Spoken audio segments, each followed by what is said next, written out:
Dalam beternak sapi, baik pemula maupun yang sudah ahli, pasti akan menemukan binatang ini di badan-badan sapi. Mengapa demikian? Nah, berikut ini adalah ulasannya.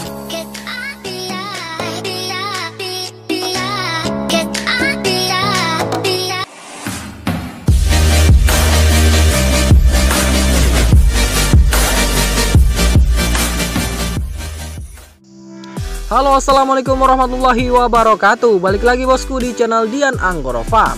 Gimana nih kabar bosku sedulur semua? Semoga ya kabarnya selalu sehat, dimurahkan rezekinya dan dimudahkan dalam segala urusan. Amin amin ya robbal alamin. Dan salam sejahtera untuk kita semuanya. Nah, masih pada konten yang sama nih bosku, yaitu membahas tentang sapi. Dalam sebuah peternakan sapi, para peternak pasti sudah tidak asing lagi dengan binatang yang satu ini. Ya, namanya sangat terkenal di kalangan peternak sapi. Baik pemula maupun yang sudah ahli, bahkan se-Indonesia Raya. Ya, binatang ini dikenal sebagai kutu babi, si penghisap darah. Sebenarnya penamaan kutu babi ini saya pribadi belum tahu jelas asal muasalnya. Ya, karena setahu saya ya hanya kutu sapi itu saja. Kalau sedulur ada yang tahu kenapa disebut demikian, bisa komen di bawah ini ya lur.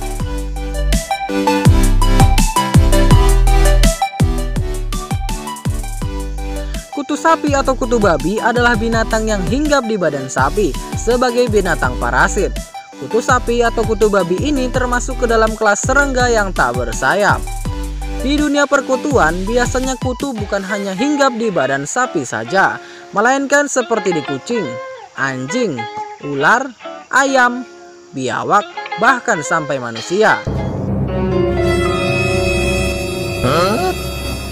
Jenis-jenis kutu yang sering mengganggu ternak bahkan manusia terbagi menjadi 4, yaitu kutu babi, pinjal, caplak, dan tungau. Namun kutu babi dan caplak adalah yang sangat terkenal di kalangan para peternak. Caplak masuk ke dalam dua suku yang berbeda, yaitu caplak lunak atau kutu babi si penghisap darah, dan caplak keras atau caplak si penggigit. Mengapa demikian? Karena kutu masuk ke dalam dua bangsa yang berbeda, yaitu bangsa penghisap dan bangsa penggigit. Kutu sapi ini biasanya hidup dan hinggap di badan sapi serta mendapat asupan makanan dari darah sapi yang dihisapnya, sehingga tak jarang kita dapat melihatnya secara jelas. Kutu-kutu tersebut menempel di badan sapi. Lalu dari manakah kutu-kutu itu menyebar? Kutu sapi ini biasanya menyebar dan hinggap di badan sapi ketika sapi sedang makan, sapi sedang tidur, juga saat bersenggolan dengan sapi-sapi lainnya yang sudah terkena kutu.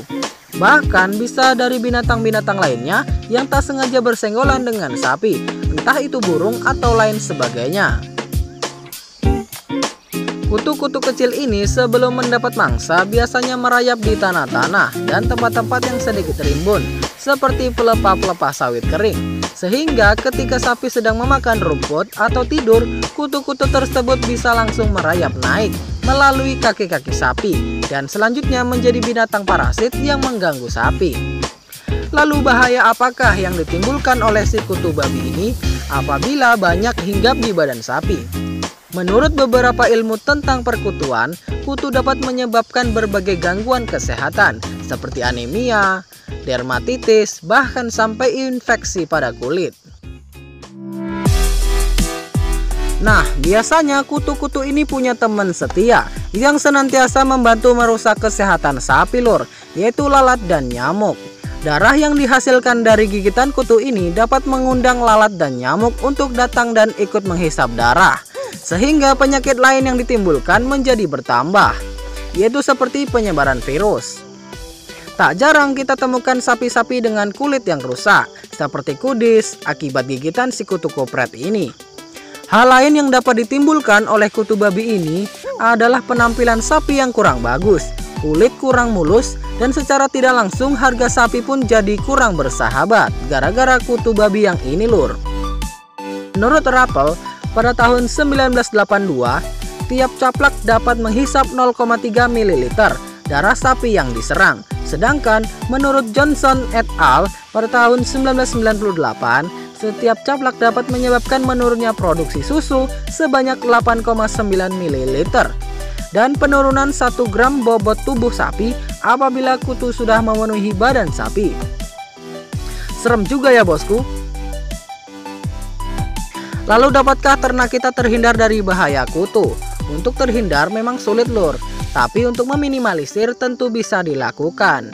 Para peternak biasanya meminimalisir hama yang menempel pada sapi seperti kutu, lalat, dan nyamuk, yaitu dengan melakukan penyemprotan secara rutin 1 minggu sekali dengan air yang dicampur dengan cairan pembasmi serangga khusus untuk ternak dengan dosis tertentu ya sedulur. Kemudian cara yang paling bagus ialah memandikan sapi. Tapi bagi yang punya ternak dengan sistem gembala akan sangat repot apabila memandikan sapinya satu persatu.